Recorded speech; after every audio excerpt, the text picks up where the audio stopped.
Hello everyone, তোমরা সবাই কেমন আছো? আশা করি তোমরা সবাই খুব ভালো আছো। আমিও ভালো আছি। 12ই জুন জামাই ষষ্ঠী ছিল। তো এই জামাই ষষ্ঠীর দিন এটা কাটোয়া ঝুপমার মন্দিরে আমার মা ষষ্ঠী পুজো দিতে গেছিলো। এটা হচ্ছে আমি, ওটা হচ্ছে আমার ভাগ্নি। আর ইয়েলো কালারের পাঞ্জাবি পরাটা আমার হাজব্যান্ড। ঘেমে চুড়ে গরমে সেদ্ধ জল হয়ে গেল, ভিজে গেল, বেচারা মুখ মুছে নিল বারবার করে। এরপরে হচ্ছে মা ষষ্ঠী পুজো দিয়ে অঞ্জলি দিচ্ছে। তারপরে ওইটা হচ্ছে আমার বান্ধবী। আমি অনেকক্ষণ লক্ষ্য করছি অনেকক্ষণ ধরে যে ওটাকে আদৌ সহেলি। তারপরে না কিছুক্ষণ পরে দেখলাম হ্যাঁ ওটাই সহেলি। জিজ্ঞেস করলাম তোমার নাম কি সহেলি? বলছে হ্যাঁ আমার নাম সহেলি। হচ্ছে মা পুজো দিচ্ছে, সবাই অঞ্জলি দিচ্ছে, তারা যারা মায়েরা পুজো দিতে এসছে। আর এটা হচ্ছে আমার বিয়ের পরে দ্বিতীয়বার ষষ্ঠী। প্রথম ষষ্ঠীর যে ভিডিওটা হয়, আগের বছর যে জামাই ষষ্ঠীতে যে ভিডিওটা হয় সেটা আমি আপলোড করিনি। আমি তখন কি বলবো, ভালো লাগছিল না, প্রচণ্ড গরম। এবার দেখি তার থেকেও বেশি গরম, কিন্তু ভিডিও আপলোড না করলে তোমাদের সঙ্গে সব কিছু। আমার একটা ফ্রেন্ডের বউয়ের নাম হচ্ছে পায়েল, খুব ভালো, আর ওর নাম হচ্ছে সহেলি। এ হচ্ছে আমার বান্ধবী, ক্লাসমেট। তো অনেকদিন পরে দেখা হয়েছে। পায়েলের স্মাইলটা খুবই ভালো, খুবই কিউট। এখন পুজোর মন্ত্র করছে। পায়েলের যেহেতু একটা ছেলে হয়েছে সেহেতু পায়েলও আমার নামে ব্লগটা। তো এখানে এবার বাড়ি যাওয়ার পালা। বাড়িতে যাওয়ার সময় পিছন দিকে যে গেটটা আছে ওই দিকটা আমাদের বাড়িতে যেতে হবে আর কি। এদিকে আর কি আর ওই দিক দিয়ে ভেতরে ঢোকার রাস্তা ছিল। আর আমার হাজব্যান্ড এদিকে মিষ্টি কিনে টোটোতে বসছে। খুব গরম। বাড়ির সামনে এসে জামাইরা যে একটা ছবি তুলেছে, জামাই ষষ্ঠী করতে এসেছে। জামাই আগে ঘরে ঢুকে গেল। এবার মা আর মিলি ঘরে ঢুকছে।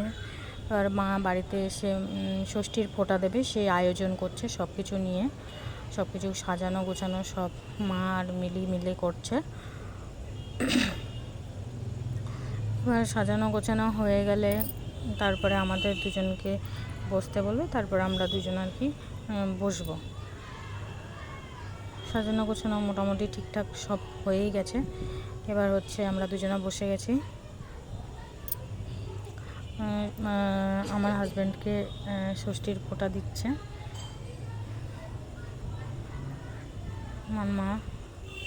ষষ্ঠীর ফোঁটা দেওয়া হয়ে গেছে। এরপর আমাকেও ষষ্ঠীর ফোঁটা দিচ্ছে আমার মা।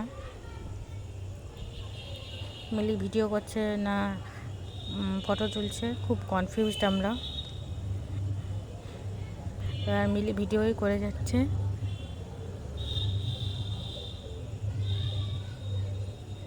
এরপরে মা হাতে ফল আর হচ্ছে সব ফল তুলে দিল, জামা কাপড় দিয়ে দিল, মিষ্টিও হয়তো আগে খাই দিয়েছে, মুখ মুছিয়ে দিতে হাওয়া করে দিচ্ছে। তারপরে আমার হাজব্যান্ড প্রণাম করলো, ধান দুব্ব সব রেখে দিয়েছে। এবার হাতে মা ষষ্ঠীর যে ধাগাটা থাকে সেটা নতুন পরতে হবে, তো পুরনোটা খুলে রেখে দিতে হয়েছে। আমিও ওটা সেরকম পুরনোটা খুলে রাখছি। প্রথমে ওকে পরানো হলো আমার হাজব্যান্ডকে।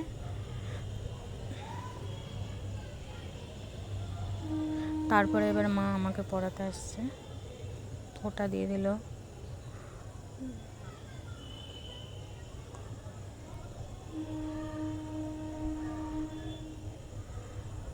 কিছু কিছু সাউন্ড আসছে, সেগুলোকে তোমরা সবাই অ্যাভয়েড করো।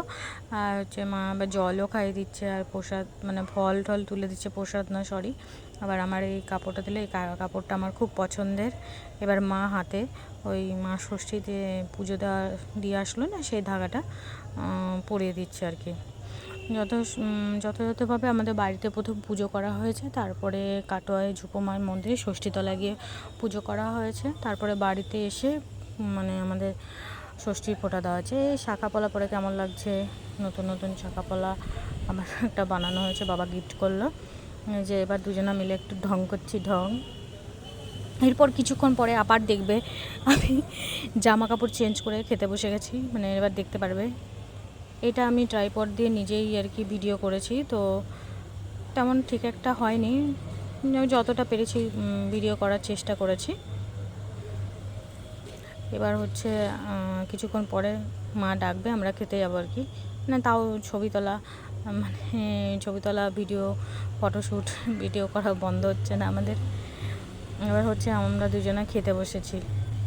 মা সেদিন মানে বেশি কিছু করেনি, তবে যেটুকু করেছে, মা তো উপোস ছিলেন, যা পেরেছে।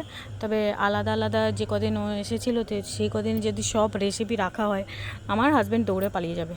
আমি আবার কাপড় চেঞ্জ করে, আর ও আবার পাঞ্জাবি চেঞ্জ করে আমরা দুজনে খেতে বসেছি। তো আশা করি আমার ব্লগটা সবার ভালো লাগবে। যদি ভালো লাগে please like, comment, subscribe and share করে দিও। থ্যাংক ইউ সো মাচ এতক্ষণ থাকার জন্য।